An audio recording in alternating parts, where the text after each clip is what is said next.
When I first started teaching, I spent a lot of time flipping through history textbooks. The events covered in these books always included a predictable set of specifics: the what, the who, the where, and of course, the when. But what almost always seemed to be absent was context, the why, and the how.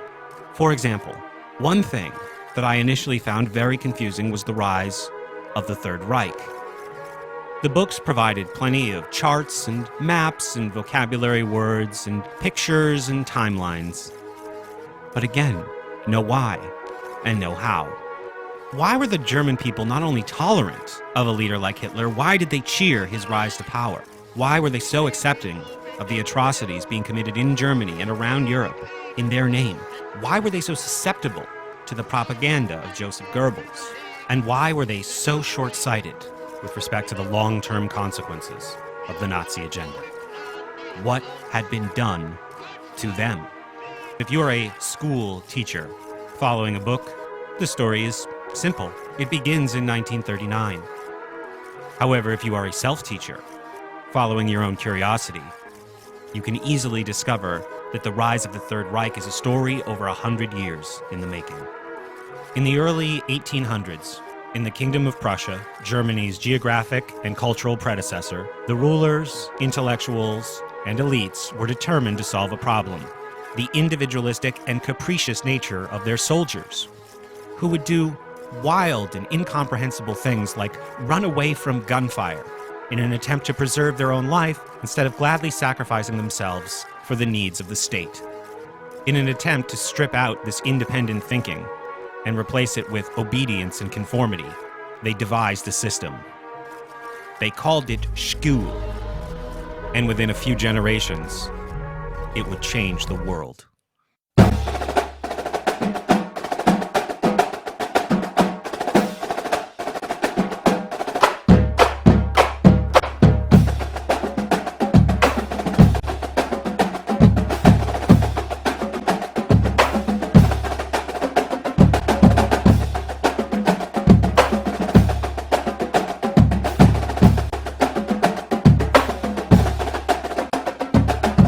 On the surface, the story was that these schools were set up to provide the children of society with an opportunity to be educated, but a closer look reveals almost the opposite to be the truth.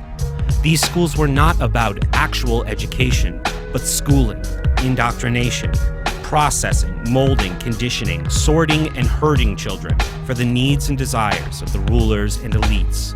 This school stole from these children their natural gifts, their curiosity, their creativity, their individuality, and replaced them with a blind allegiance to the state and to authority. While in the schools, the message itself might have been subtle, it was heard by the children loud and clear. They didn't have to think for themselves, they only had to trust the thinking of their rulers. The schools perpetuated the very bizarre idea of nationalism. While the children learned that as individuals they were relatively insignificant, they were also being infected with the idea that as a culture, as a collective, they had great significance, and that their culture, their collective, was superior to all other cultures. So much so, in fact, that they were justified in exporting their beliefs to other people in other places. As a result, they allowed themselves to be dragooned into imperial pursuit after imperial pursuit, and they never were able to look closely enough at the situation to recognize how much it was hurting them, while at the same time benefiting those in power. And wouldn't you know it, after an extended period of time marching around and trying to stick the flag in different places, they found themselves in complete economic ruin. Having no grasp of historical causality, they gravitated to the feet of anyone who promised to bring about change and set out on a new course. At almost the same time, they were confused about international relations and crippled by fears of foreign invaders, and gravitated to the feet of people who claimed that they could be protectors. And they accepted the claims of these people that their goal was peace, even if at the same time they waged preemptive wars. And sadly, this blind allegiance to the state into the fictional collective eventually superseded concerns for their freedom and concerns for their futures as individuals, which is why they were so shamefully tolerant of a slow and steady march toward a police state. A police state that was necessary because they were told that they weren't just being threatened by external forces, but internal ones as well. This is why they accepted things like the Hindenburg's Decree, which took even more of their civil liberties away. This is why they tolerated the establishment of prison camps.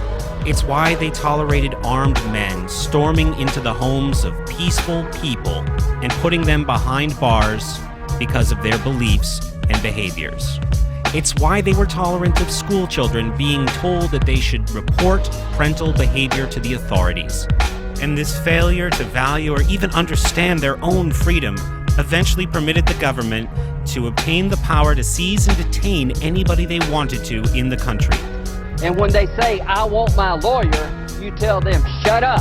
Your time is expired. It permitted the development of a slanted, relativistic legal system filled with ad hoc policies in gray areas. And Manning is the culprit and not the men in the chopper who committed murder. It's a classic case of kill the messenger. And by the time they realized how dangerous the people in power really were and how much additional power they had seized, there was no political action that they could take to solve this problem.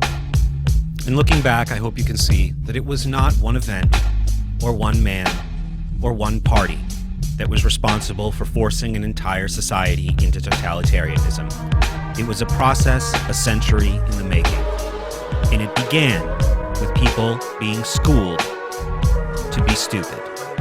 And in the last 7 minutes, you might have begun to develop an eerie suspicion that Americans were schooled in a similar system. It's true. In the 1840s, the Prussian system was imported to the United States by the father of public education, Horace Mann. In his 7th annual report to the Massachusetts Board of Education in 1843, Mann praised the Prussian system, even though he was forced to acknowledge the destructive power that it had on the minds of children. But don't panic. Mann simply stated, if Prussia can pervert the benign influences of education to the support of arbitrary power, we can surely employ them for the support and perpetuation of Republican institutions. So that's good.